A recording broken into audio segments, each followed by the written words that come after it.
આણંદ જિલ્લો જે પોલ્ટ્રી ઉદ્યોગ માટે ગુજરાતમાં હબ તરીકે ઓળખાય છે, ત્યાંથી એક મહત્વપૂર્ણ ઉદ્યોગ પ્રદર્શન શરૂ થવાનું છે. Radical communications, broiler poultry farmers association અને લેયર પોલ્ટ્રી એસોસિએશનના સહયોગથી 18 થી 20 સપ્ટેમ્બર 2025 દરમિયાન ત્રિદિવસીય ડેરી લાઇવસ્ટોક અને પોલ્ટ્રી એક્સપો એશિયા 2025નું આયોજન હેલીપેડ એક્ઝિબિશન સેન્ટર ગાંધીનગર ખાતે કરવામાં આવ્યું છે. આ એક્સપોનો મુખ્ય ઉદ્દેશ્ય ગુજરાતના તેમજ દેશભરના પોલ્ટ્રી ઉદ્યોગકારો, પશુપાલકો અને ડેરી ઉદ્યોગ સાથે સંકળાયેલા લોકોને આધુનિક ટેકનોલોજી, નવીનતાઓ અને વિશ્વસનીય માહિતી ઉપલબ્ધ કરાવવાનો છે. જણાવી દઈએ કે પોલ્ટ્રી પેવેલિયનમાં બ્રોઇલર અને લેયર ફાર્મિંગ સંબંધિત નવીનતાઓનું પ્રદર્શન થશે. પશુપાલન, ડેરી ટેકનોલોજી, પેકેજિંગ અને પશુ ચિકિત્સા ક્ષેત્રે નવી ટેકનોલોજી રજૂ થશે.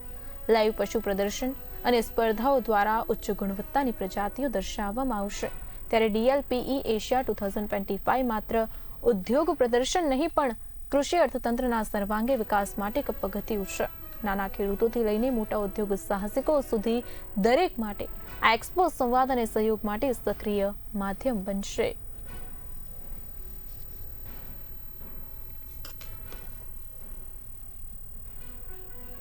અમે જે બે નામચીન સંસ્થાઓ છે, બ્રોઇલર ફાર્મર એસોસિએશન ઓફ ગુજરાત અને layer poultry farmer association of ગુજરાતના સંયુક્ત સાહસથી 18 થી 20 સપ્ટેમ્બર દરમિયાન હેલીપેડ એક્ઝિબિશન ખાતે DLP એક્સપોમાં પોલ્ટ્રી એક્ઝિબિશન ગુજરાતનું સૌ પ્રથમવાર આયોજન કરવા જઈ રહ્યા છે.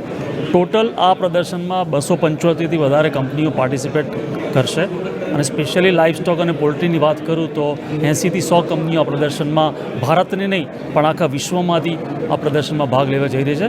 દરેક પોલ્ટ્રી ક્ષેત્રે જોડાયેલા ફાર્મર્સને અને સ્ટેક હોલ્ડર્સને નમ્ર વિનંતી છે કે આપ ગાંધીનગર દરમિયાન આવો, નવી ટેકનોલોજી જાણો અને એનો તમે કઈ રીતે ઉપયોગ તમારા ફાર્મમાં કરી અને સારું પ્રોડક્શન કરી શકો અને કઈ રીતે તમારું જે ક્રોપ છે એને કઈ રીતે બચાવી શકો, કે જે તમે એગ્સનું પ્રોડક્શન કરો છો એને કઈ રીતે સારી રીતે કરી શકો, એના માટેની ટેકનોલોજી આ પ્રદર્શનમાં પ્રદર્શિત કરવામાં આવશે.